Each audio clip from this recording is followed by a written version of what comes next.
Breaking news చూస్తున్నాం. కాంగ్రెస్ పార్టీలో pending లో ఉన్న పార్లమెంటు పంచాయతీపై ఇంకా స్పష్టత రావడం లేదు. అసలు బెంగళూరు వేదికగా ఏం జరిగిందో తెలియడం లేదు.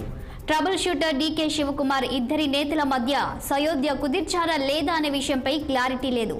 ఒకవేళ ఇద్దరి నేతలకు టికెట్ దక్కకపోతే అసలు టికెట్ ఎవరికి దక్కుతుందనే దానిపై తీవ్ర ఉత్కంఠ నెలకొంది.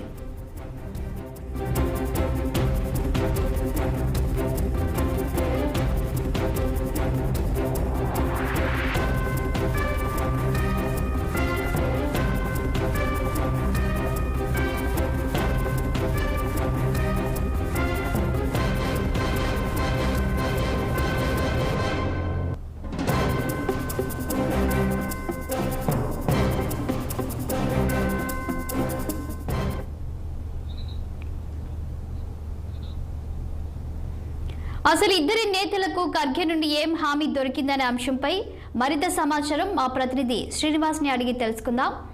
శ్రీనివాస్, చెప్పండి. ఇక ఇప్పటికే ఖమ్మం ఈ పార్లమెంట్ స్థానం అయితే ప్రస్తుతం అయితే ఇంకా అభ్యర్థిని ఎవరిని ప్రకటించలేదు.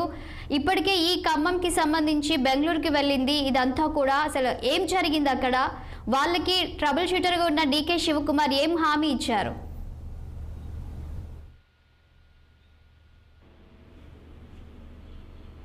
హలో శ్రీనివాస్ శ్రీనివాస్, చెప్పండి. ఇక ఖమ్మం పార్లమెంట్ కి సంబంధించి బెంగళూరులో ఏం జరిగింది, ఏం హామీ ఇచ్చారు? మొదటి నుంచి ఖమ్మం పార్లమెంట్ స్థానం ఉత్కంఠ రేపుతుందని చెప్పాలి.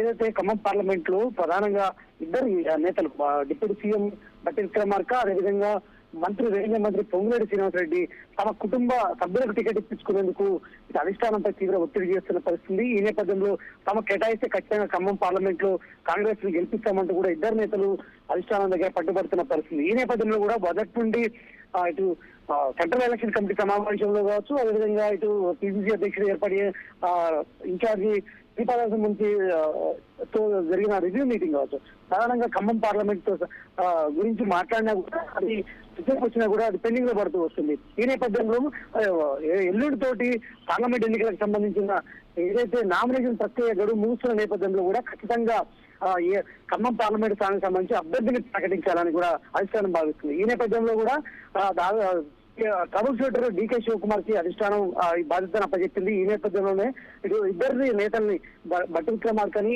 అదేవిధంగా ఇటు పొంగులేటి శ్రీనివాసరెడ్డిని బెంగళూరు పిలిపించుకున్నారు. ఈ నేపథ్యంలో అక్కడ మల్లికార్జున ఖర్గే కూడా వీళ్ళతో ప్రత్యేకంగా భేటీ అయిన పరిస్థితి. ఈ నేపథ్యంలో కూడా ఇద్దరితో మాట్లాడి వాళ్ళ ఇద్దరి మధ్య సయోధ్య కుదర్చడంతో పాటు